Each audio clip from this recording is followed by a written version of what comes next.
Abraham and the Idols. When Abraham was about to turn 13, his father came to him and said, "Son, it's time you learn the business." "You mean your store in the marketplace?" "Exactly," said Abraham's father. So the following day, Abraham and his father walked together to the marketplace. It was a busy place. There was a lot of activity, people coming and going, shouting at each other, buying and selling. Everywhere he looked, Abraham saw vendors, some with colorful cloth, dramatic reds, majestic purples, calming greens, and happy yellows. Other vendors sold spices, which wafted through the air and made Abraham's mouth water or his nose tickle, and still others were selling fruits and vegetables. There were sellers of wheat and barley strewn about in sacks, and figs, juicy red pomegranates and olives, and there was honey.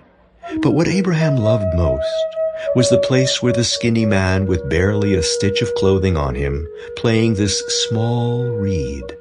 The music was beautiful, and Abraham could stand for hours just watching and listening.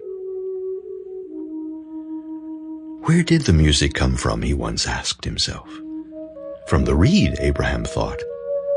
And how does the reed make a sound? From the man's breath. And where does the breath of a man come from? At that point, Abraham stopped thinking. That was too hard to figure out, but maybe someday he would find the answer.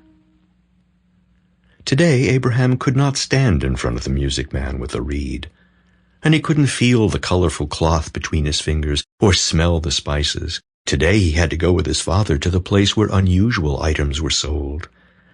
Abraham's father was a man who sold precious objects, gold and silver, beautiful pieces of pottery, jewelry made by the young maidens who were at Abraham's father's store from morning till night, hunched over their work tables, creating earrings and bracelets, necklaces and rings for the fingers, the nose, and over the toes of beautiful women who came in every day to buy something new.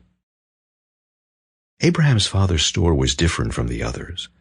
When the sun began to fall, all the other vendors pulled up their tents, disassembled their tables, put away their cloths and spices, and some gave away their unsold fruits and vegetables to the poor women who never seemed to have enough to eat. The man with the reed would stop his music, and they all went home.